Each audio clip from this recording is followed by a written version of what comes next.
Bonjour les beautés en herbe et bienvenue dans mes découvertes, mes favoris et mes déceptions du mois de juillet. Alors pour tout vous dire, je voulais attendre que mon anniversaire qui sera donc le 16 juillet soit passé pour vous présenter encore plus de produits.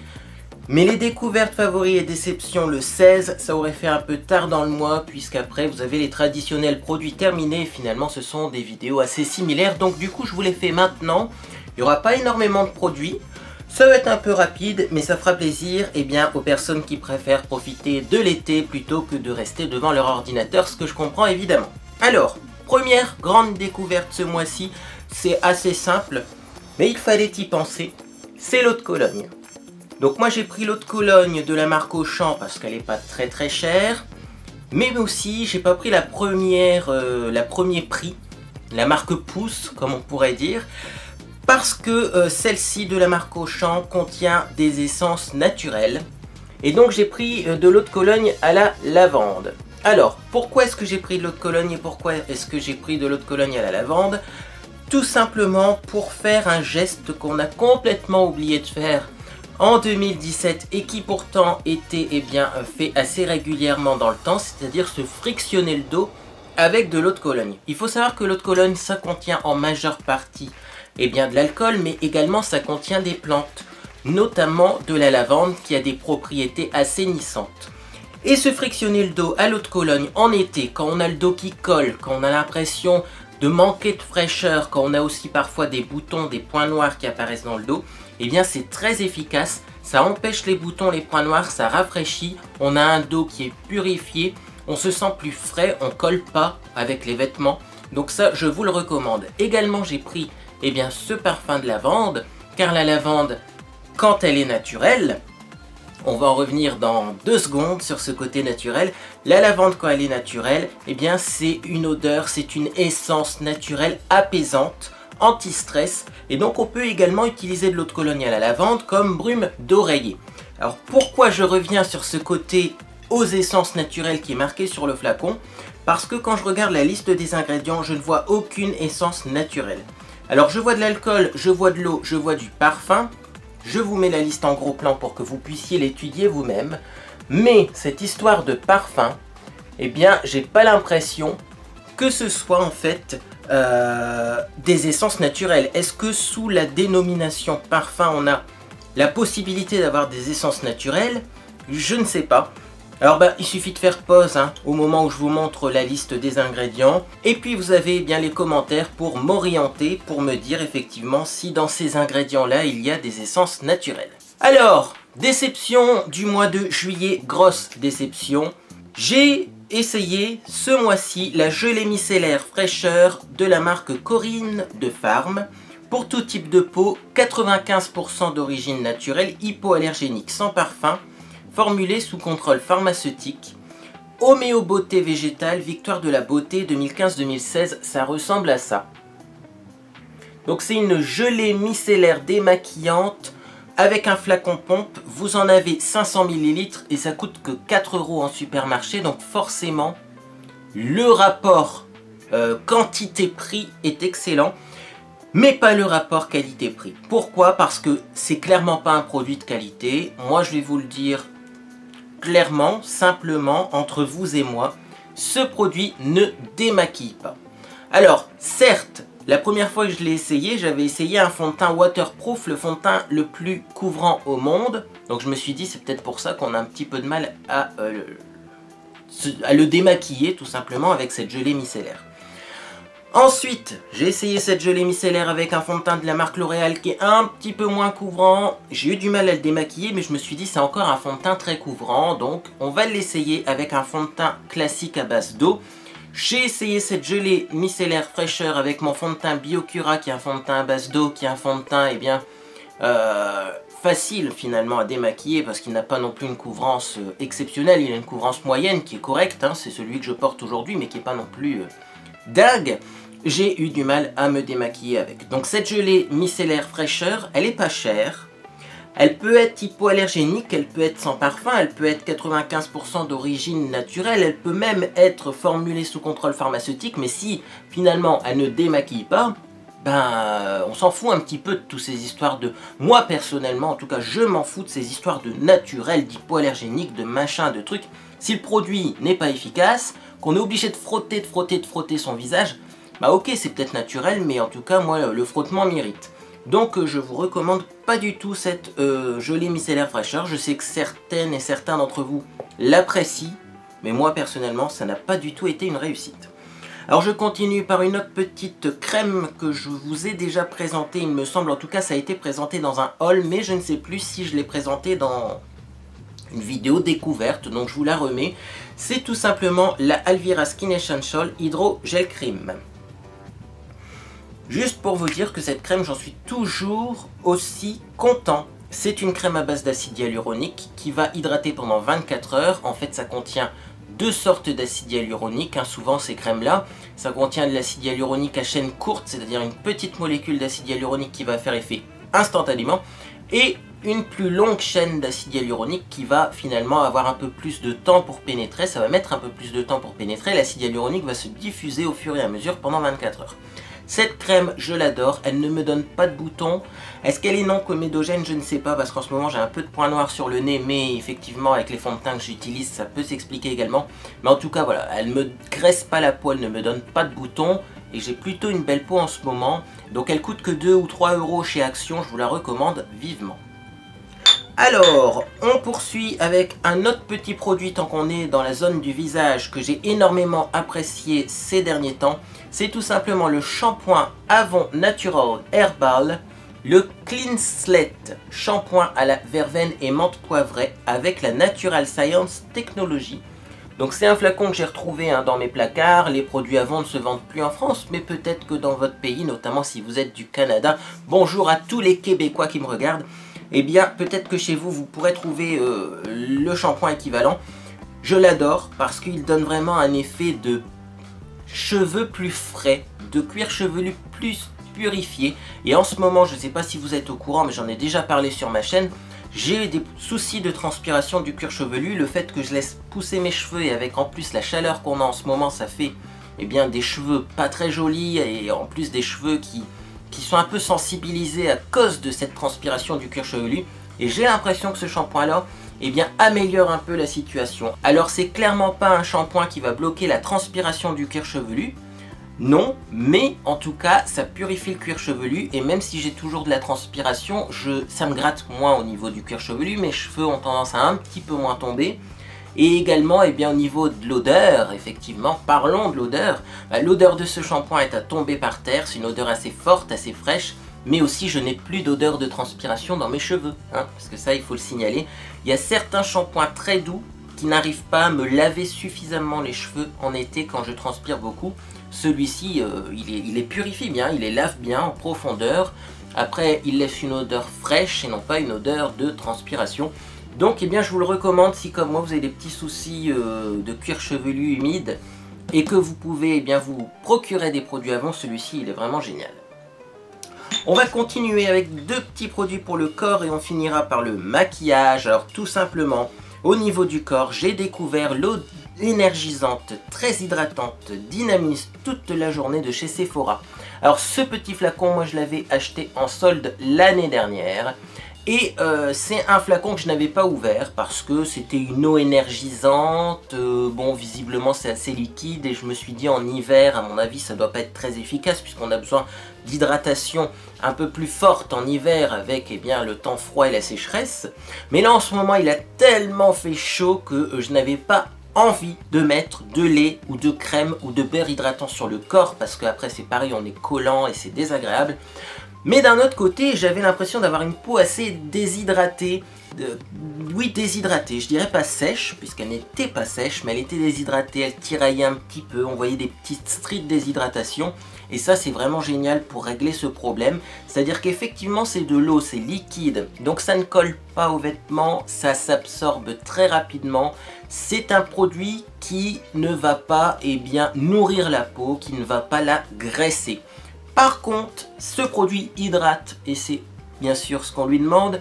C'est-à-dire qu'on a une peau plus confortable, une peau aussi parfumée. Et ça, j'avais envie de vous le signaler, ça a une odeur d'agrumes, mais c'est assez fort comme odeur. Donc c'est peut-être aussi quelque chose qui va permettre de remplacer votre parfum en été quand vous allez au soleil, parce que je ne pense pas qu'il y ait de l'alcool à l'intérieur. Pour tout vous dire, la composition est dans une étiquette en dessous, donc on va quand même la regarder rapidement, mais je pense pas qu'il y ait d'alcool. Hop, donc il y a de l'eau, hop, du parfum, de l'huile de ricin hydrogénée, de la glycérine, et ça c'est bien parce que la glycérine ça hydrate. Hop, il y a des extraits de plantes. Hop, hop, hop, hop. Et non, il n'y a pas d'alcool à l'intérieur. Donc vous pouvez le mettre également avant d'aller au soleil. C'est plutôt une bonne nouvelle. Bref, ce n'est pas une protection solaire, hein, je vous le précise, mais ce n'est pas photosensibilisant. En tout cas, l'odeur est très fraîche, très agréable pour l'été. Ça hydrate sans alourdir la peau, sans la rendre collante. Et donc ça, eh bien, c'est un petit peu ma petite meilleure découverte de l'été. C'est l'eau énergisante très hydratante de chez Sephora. Alors, on va finir les produits pour le corps avec ce déodorant. C'est le déodorant anti-traces blanches et jaunes. Efficacité 48 heures, sans alcool, made in France de la marque Evoluderm Paris. Je vous ai déjà présenté un de ces déodorants sur ma chaîne il y a peu de temps. Et effectivement, j'en étais pas 100% satisfait. Eh bien, celui-ci, même s'il a une meilleure odeur, l'odeur est très bonne, très fraîche. Même si ça sent bon, eh bien je trouve que c'est pas très efficace. Alors je ne comprends pas pourquoi, parce que quand on regarde la liste des ingrédients, on a réellement butane, propane, ce sont des gaz propulseurs. Et en troisième position, on a de l'aluminium chlorohydrate. Donc l'aluminium chlorohydrate, c'est censé être efficace. Et pourtant, avec ce déodorant, j'ai remarqué que je transpirais toujours autant. C'est-à-dire que c'est vraiment un anti-transpirant.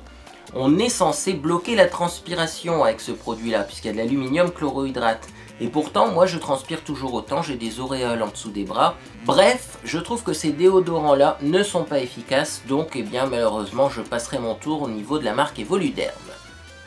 On va finir par du maquillage, car il y a quelques produits de maquillage que j'ai énormément appréciés ces derniers temps. Et un produit un peu moins, mais bon, je vous expliquerai tout ça bien entendu. Alors, la première chose que j'ai énormément appréciée ce mois-ci, c'est tout simplement le gel teintant pour sourcils Tint My Brows de chez Etude House. Effectivement, celui-ci fonctionne mieux que l'autre, donc c'est pour ça que je vous présente eh bien la marque Etude House. C'est une marque coréenne très répandue, très connue.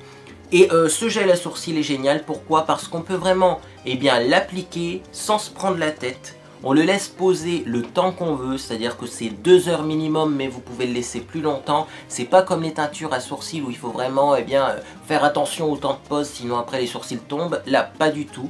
Ce produit, vous pouvez l'appliquer et ensuite le rincer avec des cotons, parce que plutôt que de faire le système de scotch là, à tirer, de pellicule à tirer qui peut en plus abîmer vos sourcils, moi j'ai essayé de le rincer avec des cotons comme une teinture classique, ça fonctionne également.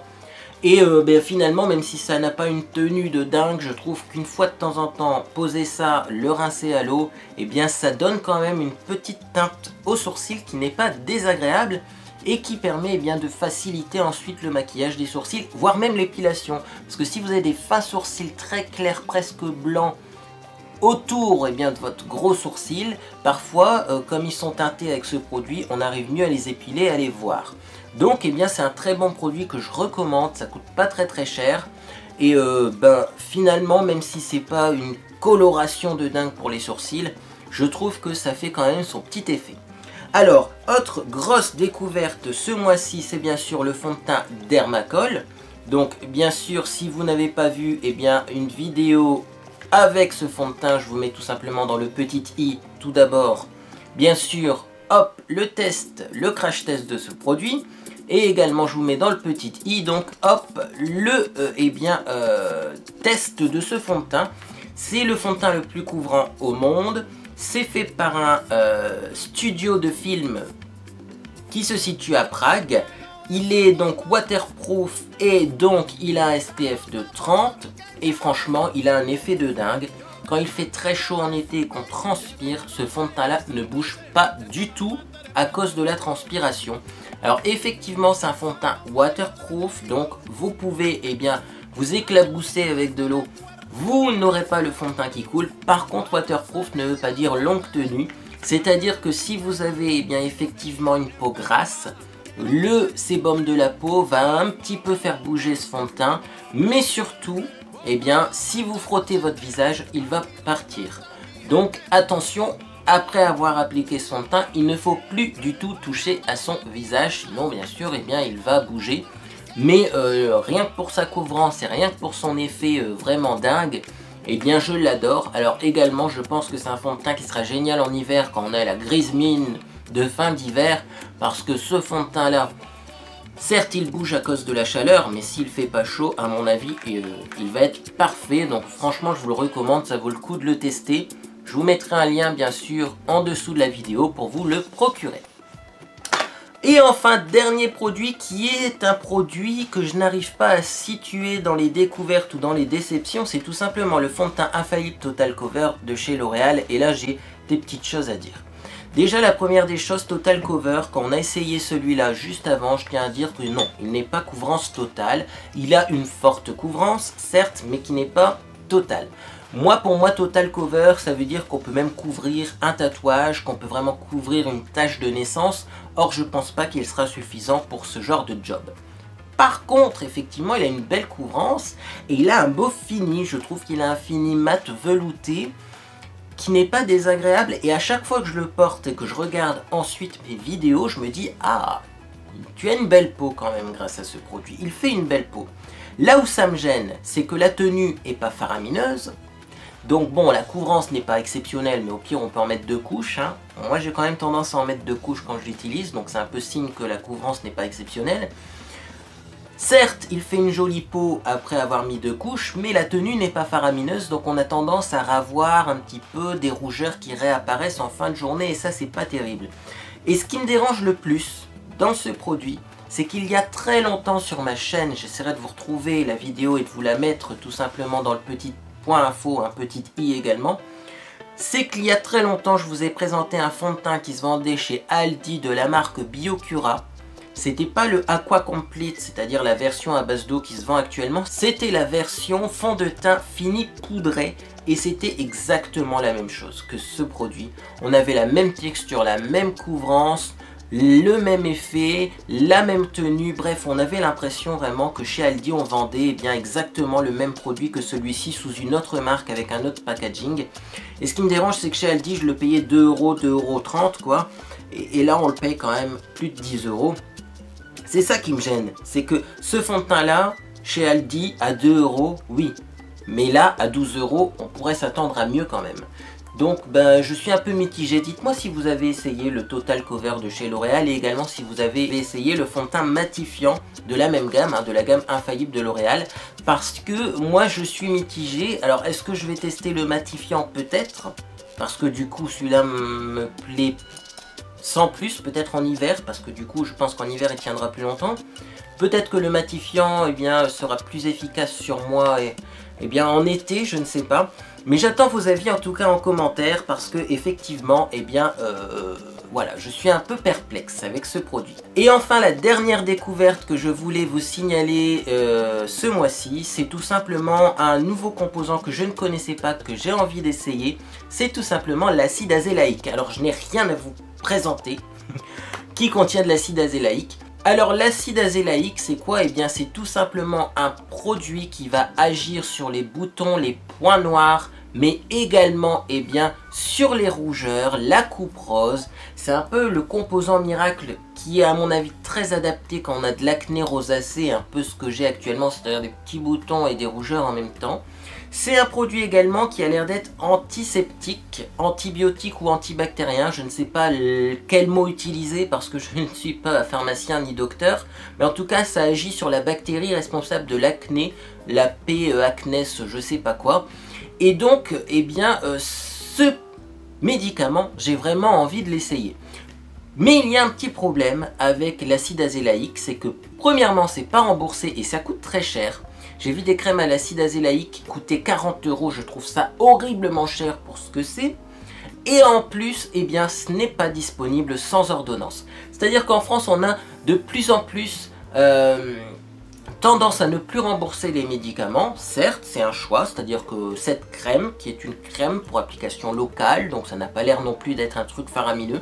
Certes, cette crème eh bien, on ne la rembourse pas, mais il faut quand même une ordonnance. Et c'est ça qui me gêne. C'est-à-dire que, ok, si tu la rembourses pas ta crème, ben laisse-nous au moins la liberté de l'acheter librement. Sachant qu'elle est disponible sur des sites étrangers, notamment sur AliExpress. Donc bon, je vais peut-être pas acheter un médicament sur AliExpress, mais parfois, franchement, c'est tentant parce que quand on voit la différence de prix et quand on voit en plus qu'on n'a pas besoin d'aller chez le docteur pour une simple crème, on se pose des questions. Et également, cette crème à base d'acide azélaïque est disponible dans la marque The Ordinary, qui est une marque qui est beaucoup plus sérieuse peut-être que les produits vendus sur AliExpress. Et donc The Ordinary vend une crème à l'acide azélaïque dosée à 7%, là où les médicaments sont dosés à 15 ou 20%. C'est-à-dire qu'au The Ordinary c'est moins dosé comme crème, mais ça a deux avantages, c'est qu'au moins on a de l'acide azélaïque sans ordonnance et en plus à 7 € au lieu de 49. Donc franchement, eh bien, j'ai envie d'avoir votre avis sur la question. Parce que là, j'avoue, je suis un peu perdu, hein. D'ailleurs, je m'embrouille un peu dans mes propos. Mais j'ai plusieurs questions à vous poser et je pense qu'on va le faire comme ça sera plus simple. Et j'attends vos réponses en commentaire. Déjà, est-ce que vous avez déjà testé l'acide azélaïque ou une crème qui contient de l'acide azélaïque? Bien entendu, à différentes marques, hein.